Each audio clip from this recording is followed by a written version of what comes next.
Hello everyone and welcome back to our channel.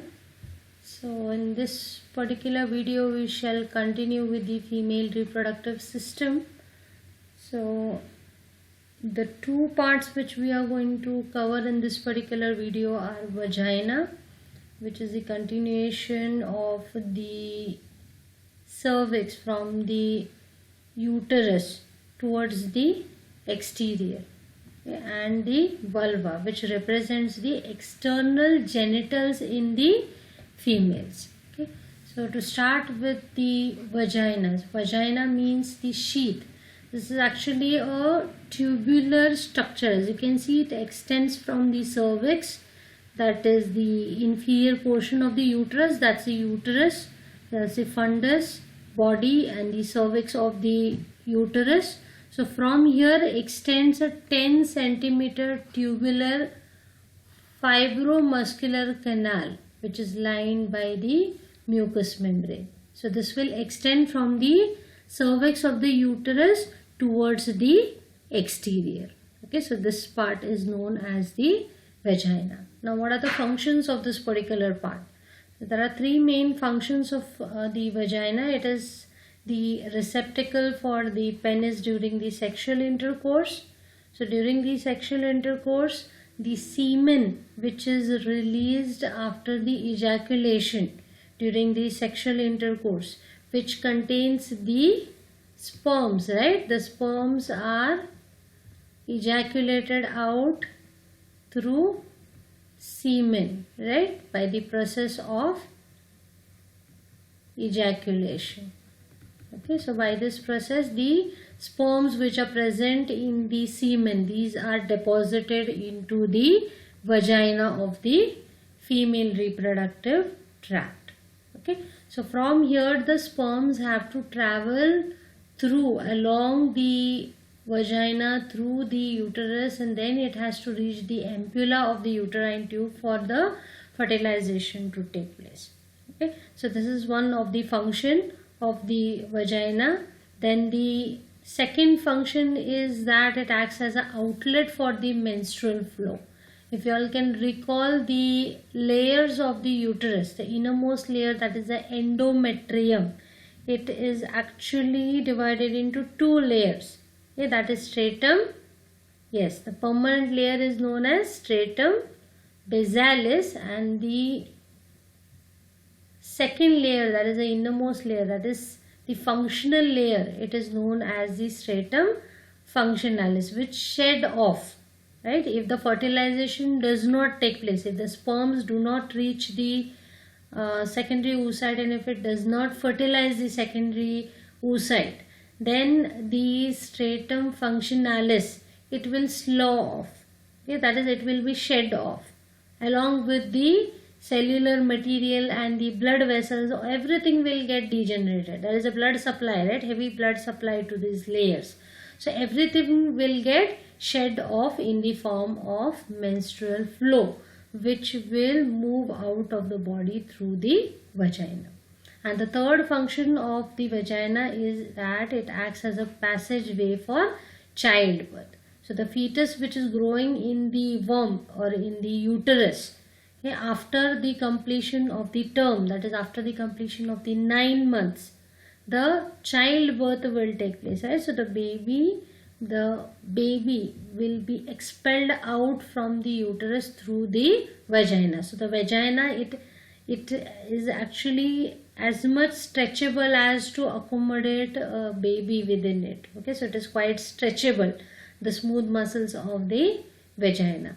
Okay, so it's to do with the functions of the vagina. Now coming to the location, as you can see that it is situated in between the urinary bladder and the rectum, right? It is directed superiorly and posteriorly, right? It is directing superior upwards as well as posterior. This is the anterior side, this is the posterior side, right? So it is directed somewhat posterior, and it joins with the cervix at the right angles, as you can see over here.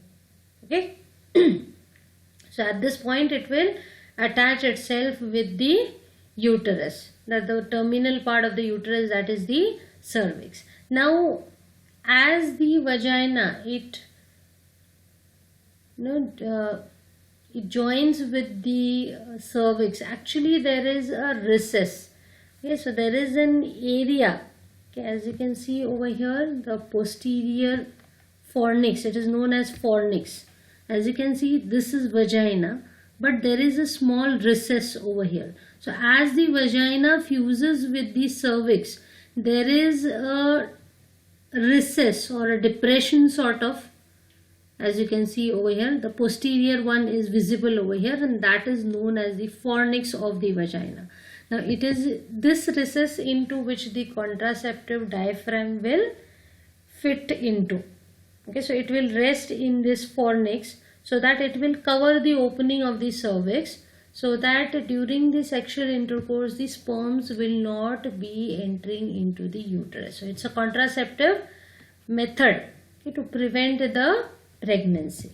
Okay, now coming to the histological details of the wall of the vagina. So there is basically 3 layers into which the wall of vagina is divided into, that is the mucosa, muscularis and the adventitia. Okay, so the innermost layer towards the lumen of the vagina is the mucosa, middle layer is the muscularis, and the outermost layer is the adventitia. Now coming to the mucosa of the vagina. So this particular mucosa, it is in continuation with the uterus, and the types of cells which are present over here are non-keratinized stratified squamous epithelium. Apart from that, areolar connective tissue is also present, and this layer, that is a mucosa, it lies in a series of transverse folds known as rugae. As you can see, the folds are visible over here. Okay, rugae. Where else we have come across this folds of mucosa? Rugae, if you all can recall. Yes, one in the stomach. Where else? Yes, in the urinary bladder also, right? Because these are all distendable organs, right? And the vagina is also distendable, right? It can accommodate the child as well as a baby as well, right? So the mucosa, it is present in the form of transverse folds. Okay, so this is the component of the mucosa. Apart from that, there is one more type of cell known as dendritic cells, which are also present in the mucosa. Now these are actually the antigen presenting cells. So any kind of infections, these are transmitted through these cells. Okay, say for example viruses like HIV, HIV, AIDS. This particular virus is also transmitted through sexual intercourse with an infected person, right?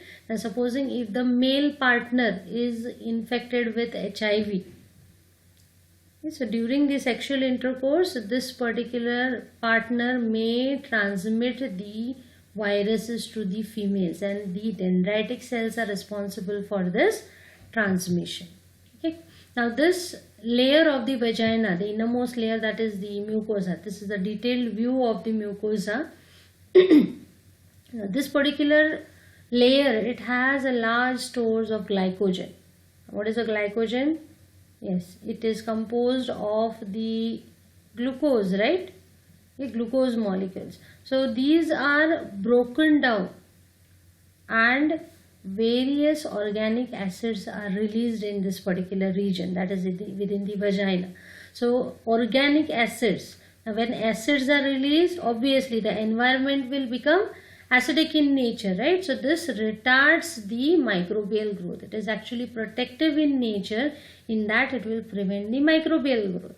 But acidic pH, is it not harmful to the sperms which are deposited in the vagina? Of course, yes. Okay, so how this situation is tackled? Remember, the semen, its pH is alkaline in nature, right? So it helps in neutralizing this acidic environment in the vagina.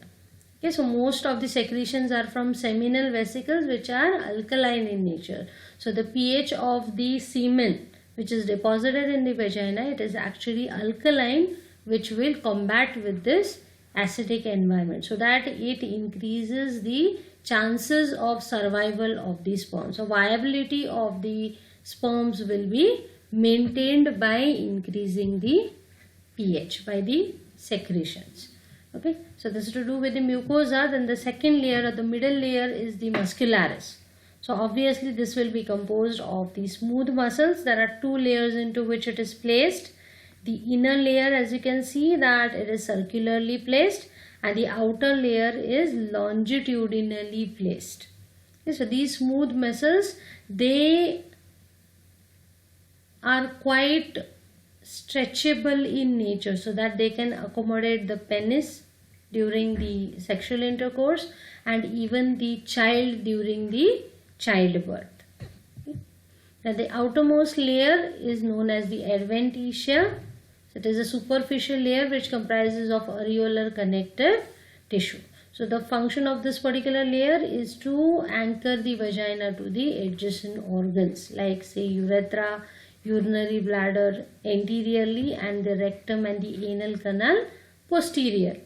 Okay, so it anchors it to the surrounding structures. Now at the opening of the vagina, this is the opening of the vagina towards the exterior, and it is known as vaginal orifice. So it is dilated over here to show the internal details. So there is a thin fold of vascularized mucous membrane over here. Okay, as you can see, this one, this is known as hymen. Hymen means membrane. So this forms a border around, and it partially closes the inferior end of the vaginal opening towards the exterior. That is the vaginal orifice. It is partially covered by the hymen. Okay, so this hymen may rupture during the first sexual intercourse. Okay, so that further on only a few remnants of this layer may remain. That is a hymen. Okay.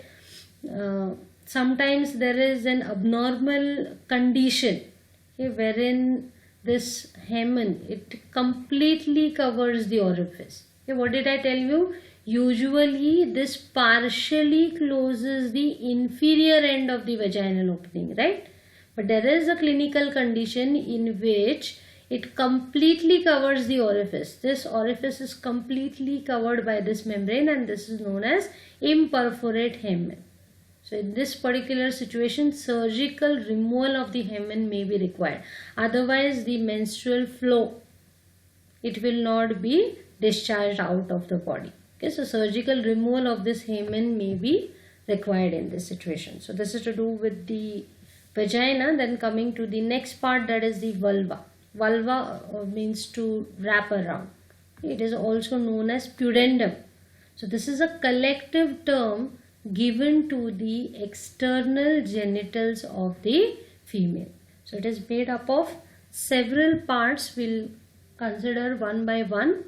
So the first one is the mons pubis. Mons means mountain. So anterior to the vagina, this is the vaginal opening, right? Okay. And this is the urethral opening towards the exterior. So just anterior to this lies an elevation of the adipose tissue, which is covered by skin as well as hair. There are coarse hair which are present over here, right? So this structure is known as the mons pubis. Okay. Then the next part of the vulva is the labia majora. Okay. So from this mons pubis, two longitudinal folds, as you can see, these are the ones, the two longitudinal folds of skin which are known as labia majora. They extend inferiorly and posteriorly. Okay, so the singular term for this is labium majus. So this two folds on either sides, as you can see, these are spread to view the internal details.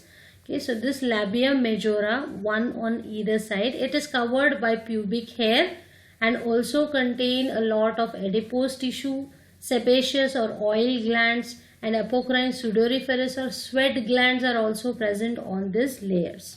Okay, so these are the two folds, as you can see. This is the one and this is the second one, labia majora. Okay, then these labia majora, these are actually homologous to the scrotum of the males. Okay, then the next part is the labia minora. Okay, the labia minora. Now minora means smaller. So these are located medial to the labia majora. Okay, so just medial to that, again there are two more folds of the skins known as the labia minora. Okay, singularly it is known as labium minus. Okay, so these are the two folds. Okay, here these two folds are known as labia minora. Okay, so these actually, the difference between the labia majora and labia minora is that in this case, that is labia minora, the pubic hair are absent and even the fats, the amount of fats is also less over here. So also the sudoriferous glands are also few. Okay, but a lot of sebaceous glands are present in this particular region. And this region, it is homologous to the spongy urethra or the penile urethra in case of males. Then the next part of the vulva is the clitoris, which is a small cylindrical mass which comprises of two small erectile bodies, and these are known as corpora cavernosa. And there are also a number of nerves and blood vessels which are supplying to this region. This is the clitoris. Okay, so as you can see that clitoris, it is located just at the junction of the point where the two labia minora, they fuse together anteriorly. At that point is located the clitoris. Okay, so this particular region, it is covered by a layer, partially it is covered by a layer of skin, and that is known as prepuce of the clitoris. Okay, so it is present at the point where the labia majora unite. Okay, so it covers the body of the clitoris, and the exposed portion which can be seen over here, that is known as glans clitoris. So body of the clitoris is covered by the skin, the prepuce of clitoris, and the exposed portion is known as glans clitoris. Now this glans clitoris or the clitoris, it is homologous to glans penis in the males. Remember the acorn shaped structure, terminal portion of the penis, glans penis. So clitoris is a homologous to glans penis. Okay. And just like in case of males, this particular part, clitoris, is also capable of enlargement during sexual excitement in the females. Then the next part of the vulva is the region in between the labia minora, and that is known as the vestibule. So these are the labia minora. So the region which is present in between these two folds is known as vestibule. Okay, so within this vestibule are located the hymen, which is a membranous structure which partially covers the vaginal orifice. There is also present the vaginal orifice, which is the opening of the vagina towards the exterior, and also is present the external urethral orifice, which is the opening of the urethra towards the exterior. Apart from this, in this region, that is the vestibule, are present several openings of the glands. Okay, so there are several glands whose ducts also open in this particular region, that is vestibule. So this vestibule, it is homologous to membranous urethra of the males. Okay, so as we have seen that vaginal orifice, it is present in this vestibule, which is an exterior opening of the vagina, okay, towards the exterior. So this occupies most of the portion of the vestibule, and it is bordered posteriorly by the hymen, if at all it is present. Okay, and anterior to this vaginal orifice is located the external urethral orifice, which is the opening of the urethra towards the exterior. Okay, so in between the clitoris and the vaginal orifice lies the external urethral orifice.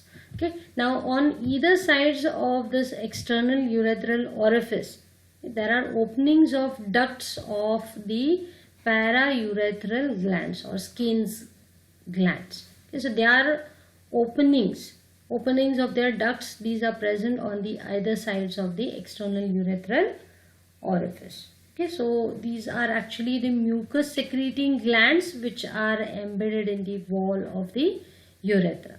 Okay, so these paraurethral glands, these are homologous to the prostate in males. That on the either side of the vaginal orifice lies the opening of the greater vestibular glands. Rather, the glands are present on either sides of the vaginal orifice. So these are also commonly called as Bartholin's glands. So ducts of which open in between the hymen and the labia minora.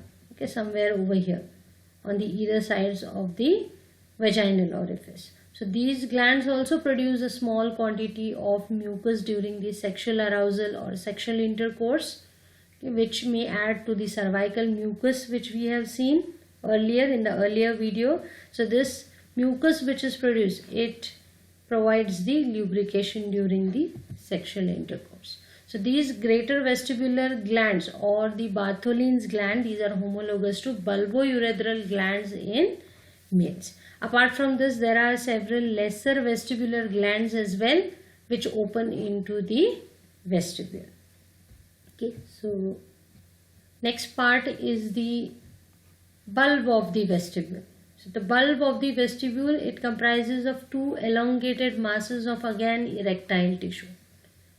Okay, so these are present just deep to the labia on the either sides of the vaginal orifice. Okay, so these are the ones.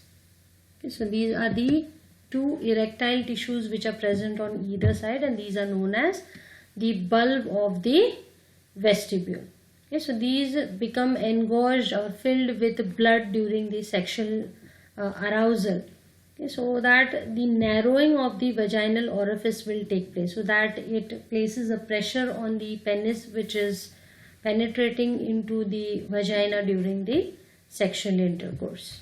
Okay, so the bulb of vestibule, it is homologous to the corpus spongiosum and the bulb of the penis in males. Okay, so this is to do with the vagina and vulva, which is also known as the external genitals of the females, which is also known as pudendum. Okay, so this is the reference. Thank you for watching.